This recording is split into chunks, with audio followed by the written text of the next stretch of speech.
বিজেপির দুর্গাপুরে মাটি কামড়ে পড়ে আছেন বিজেপি নেতারা এবং বিরোধী দলনেতা শুভেন্দু অধিকারী। অনেকেই বলছেন সফল দুর্গাপুরে বিজেপি, আর তৃণমূল কটাক্ষ করছে।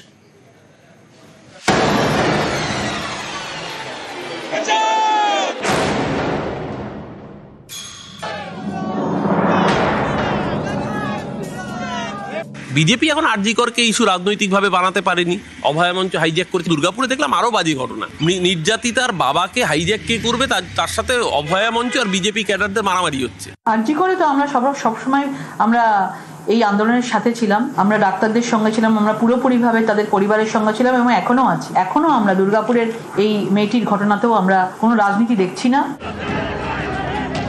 আরজিকরে খুন ধর্ষণের শিকার হন তরুণী চিকিৎসক, জানিয়ে শোরগোল পড়ে রাজ্য রাজনীতিতে। অনেকে বলেন আরজিকর আন্দোলনকে রাজনৈতিকভাবে কাজে লাগাতে পারেনি বিজেপি, তাই কি এবার দুর্গাপুরে ডাক্তারি ছাত্রীর গণধর্ষণের অভিযোগ সামনে আসতেই ময়দানে পদ্মনেতারা? দুর্গাপুরে মাটি আঁকড়ে বিরোধী দলনেতা শুভেন্দু অধিকারী। প্রথমে অভিযোগকারী ডাক্তারি ছাত্রীর বাবার সঙ্গে ফোনে কথা বলেন শুভেন্দু অধিকারী, তারপর একেবারে বাবার পাশে অভয়া মঞ্চের প্রতিনিধিদের সামনে থেকেই তরুণীর বাবাকে নিয়ে চলে যান বিরোধী দলনেতা। দুর্গাপুর ইস্যুতে কোমর বেঁধে ঝাঁপিয়েছে বঙ্গ বিজেপি। রাজ্যের নানা প্রান্তে বিক্ষোভ দেখাচ্ছেন তাদের নেতারা।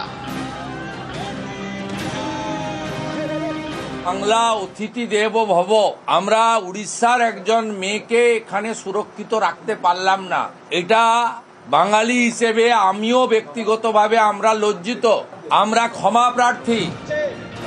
দুর্গাপুরের সিটি সেন্টারে রীতিমতো মঞ্চ বেঁধে বিক্ষোভ দেখাচ্ছে বিজেপি, নিয়মিত সুর চড়াচ্ছেন নেতারা। ডাক্তারি পড়ুয়ার বাড়ি ওড়িশার জলেশ্বরে। ওড়িশায় বর্তমানে বিজেপির সরকার। ওড়িশার মুখ্যমন্ত্রী মোহন চরণ মাঝি ফোনে কথা বলেন ছাত্রীর বাবার সঙ্গে। পুলিশ সিক্ୟୁରିଟି को पठा ହେଇଛି, ସବୁ ବ୍ୟବସ୍ଥା ଆମେ ଆରେଞ୍ଜମେଣ୍ଟ କରୁଛୁ, ଆଉ ସେଥିପାଇଁ ଜମା ଚିନ୍ତା କର ନାହିଁ, ଧୈର୍ଯ୍ୟ ଧର। মঙ্গলবার বিজেপির হয়ে বিক্ষোভ দেখাতে দুর্গাপুর চলে আসেন ওড়িশার বালেশ্বরের বিজেপি সাংসদ প্রতাপ সারেঙ্গি। আরজিকরের ক্ষেত্রে কিন্তু ছবিটা একেবারেই অন্যরকম ছিল। আরজিকর আন্দোলনের নেতৃত্বে ছিলেন মূলত ডাক্তারি ছাত্র ও চিকিৎসকরা। বারবার আন্দোলনে সামিল হওয়ার চেষ্টা করে বিজেপি, প্রতিবারই বাধার মুখে পড়ে। আরজিকরে সেভাবে ময়দানে নামতে পারেনি, তবে দুর্গাপুরে অনেকটাই সফল। বিজেপি এখন আরজিকরকে ইস্যু রাজনৈতিকভাবে বানাতে পারেনি, অভয়া মঞ্চ হাইজ্যাক করেছে। দুর্গাপুরে দেখলাম আরও বাজে ঘটনা, নির্যাতিতার বাবাকে হাইজ্যাক কে করবে, তার সাথে অভয়া মঞ্চ আর বিজেপি ক্যাডারদের মারামারি হচ্ছে। আরজিকরে তো আমরা সবসময় আমরা এই আন্দোলনের সাথে ছিলাম, এখনো আমরা দুর্গাপুরের এই মেয়েটির ঘটনাতেও আমরা কোনো রাজনীতি দেখছি না। নিউজ 18 বাংলা। দুর্গাপুরে ঘটনার পর মাঝে মধ্যেই দুর্গাপুর বেসরকারি মেডিকেল কলেজের সামনে বিক্ষোভের ঢেউ আছড়ে পড়ছে।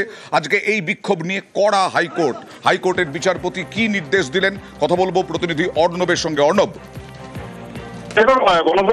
অভিযোগ হওয়ার ওই হাসপাতাল সেখানে একাধিক ঘটনা বিভিন্ন রকম ঘটেছে, তাই হাসপাতাল কর্তৃপক্ষ তারাই আজ কলকাতা হাইকোর্টে মামলা দায়ের করে মামলা বিবেচনা করে তার জরুরি শুনানি হয় এবং তাকে 3টি নির্দেশ দেয়। অর্ণব, তোমার কথা স্পষ্ট হচ্ছে না, একটু যদি কোথাও গিয়ে কথা বলা যায়। আরও একবার বিস্তারিত তোমার কাছ থেকে জানতে চাইব সংক্ষেপে, যে আজকে বিচারপতি কি বললেন এই বিক্ষোভ নিয়ে কড়া নির্দেশ দিতে গিয়ে। অর্ণব, অনুমতি বুঝতে পারবেন না। দুই, হাসপাতালের ওই চত্বরে একটি পুলিশ থাকবে সর্বক্ষণ এখন, এবং পর্যাপ্ত পুলিশ নিরাপত্তা মোতায়েন করতে হবে আসানসোল পুলিশ কমিশনারকে। এবং এই পুলিশ মোতায়েন করার জন্য যদি কোনো অর্থের প্রয়োজন হয় আইনানুগ, সেই অর্থ মেটাবে হাসপাতাল কর্তৃপক্ষ। কিন্তু হাসপাতাল কর্তৃপক্ষ তারা জানায় যেভাবে ঘটনা চলছে বা বিভিন্ন বিক্ষোভ হচ্ছে, তাতে তাদের হাসপাতালের চিকিৎসা পরিষেবা তার পাশাপাশি পড়ুয়ার যে পরীক্ষা রয়েছে পুরো বিষয়টাই ক্ষতিগ্রস্ত হচ্ছে। তাই কলকাতা হাইকোর্টের কাছে তারা হস্তক্ষেপ প্রার্থনা করে।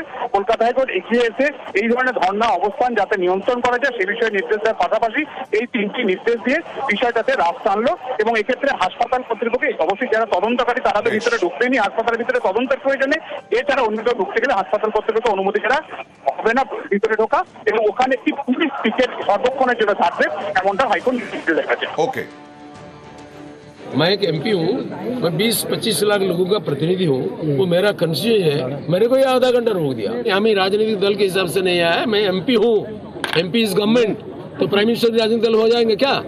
तो सीएम भी तो राजनीतिक दल, और तो टीएमसी का रिप्रेजेंटेटिव वो कैसे आएंगी?